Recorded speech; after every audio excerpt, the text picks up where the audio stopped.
अहिले हामी यो आदर्श नेपाली समाज हन्डन भर्जिनियाबाट आयोजित यो देउसी भैलो कार्यक्रमको तयारी गरिरहेका छौँ। यहाँ क्राउड हजुरहरूले देखिरहनु भएको छ, आउँदै हुनुहुन्छ। यहाँ चिरञ्जीवी खनाल के अरे हाम्रो चिरञ्जीवी लामिछानेजी हुनुहुन्छ, हाम्रो यो संस्थाको अध्यक्ष, आदर्श नेपाली समाजको अध्यक्ष।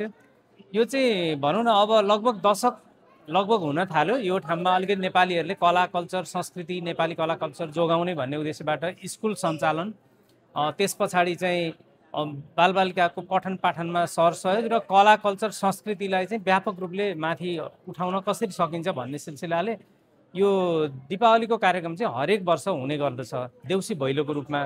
यसले दुई तीनवटा फाइदा गर्दछ। एउटा कुरा, हामी बालबालिकालाई नचाउँछौँ, ड्रेस पहिरनमा ल्याउँछौँ, सेलरोटी खुवाउँछौँ, देखाउँछौँ, त्यसले संस्कृतिको विकास भयो।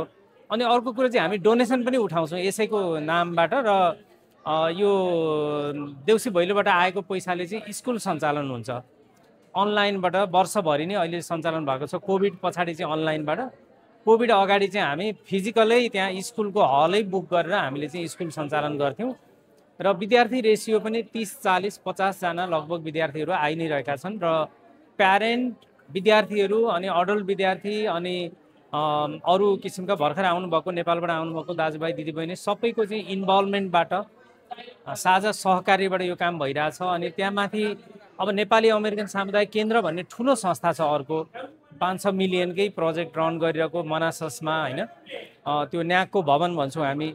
अब न्याकसँग पनि यहाँ आदर्श नेपाली समाजले धेरै सहकार्य गरेर कामहरू गरिरहेको छ। त्यसले गर्दा भर्जिनियाको चाहिँ यो प्राइम टाइममा चाहिँ प्राइम ठाउँमा भनौँ न, यहाँ 5वटा स्कुलहरू छन्, त्यो मध्ये एउटा आदर्श नेपाली समाजद्वारा सञ्चालित स्कुल छ। र आज खुसी लाग्यो कि यहाँले पनि आएर यो प्रत्यक्ष देखाइदिनु भयो, होइन। र ब्याकग्राउन्डमा पनि हाम्रो धेरै दाजुभाइ दिदीबहिनीहरू यहाँ देख्दै हुनुहुन्छ। अब तयारी हामी गर्दैछौँ, राष्ट्रिय गानाहरू बजाइन्छ।